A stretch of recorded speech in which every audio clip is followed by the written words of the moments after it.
Hi there, we are going to look at two examples today of what happens when we multiply numbers that are in scientific notation.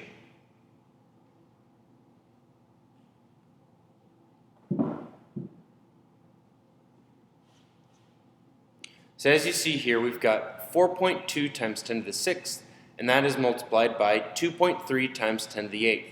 So our rules of multiplying with exponents still hold here. And if you remember, if we have two numbers that are multiplied that don't have the same base, we just go ahead and multiply those. So I'm going to take the 4.2 and the 2.3, and those are going to go together.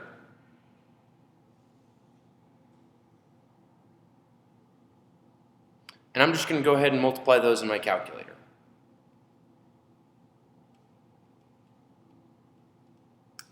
If I do that, I should get 9.66.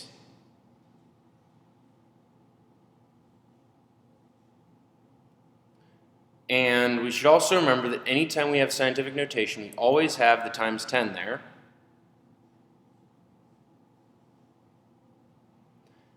And then also, or I should say finally, the last part, when we are multiplying bases that are the same, we always add our exponents. So I have an exponent of 6 for my first number, and I have an exponent of 8 for my second number. These two right here. And if I add those together, I get an exponent of 14.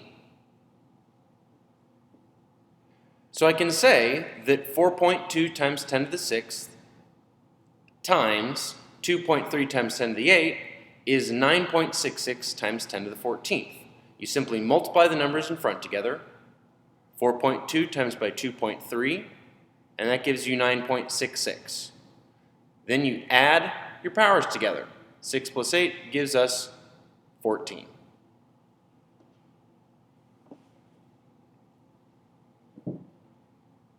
Our second example works exactly the same, but we're going to have to do a little bit extra at the end. So let's take a look at this.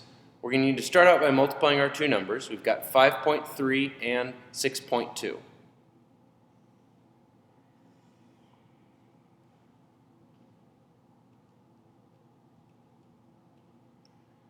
And I get 32.86.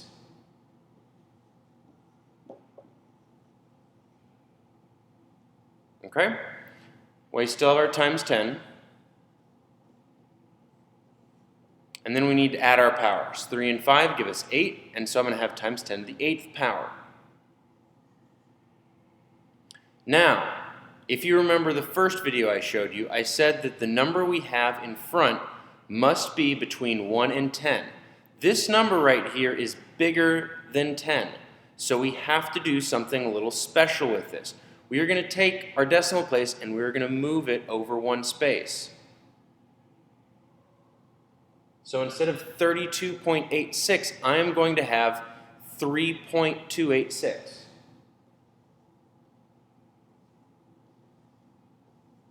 Now this number is in between 1 and 10. When we do this, the other thing we have to do is we need to increase our power. So since I moved over one decimal place here, I'm going to increase my number by 1. Whenever we're multiplying, if we get a result that's bigger than 10, we need to move our decimal place over so we still have a number that's between 1 and 10, and then we need to increase our power the same number of spaces as we moved. Whenever we're multiplying, we will only be increasing the power.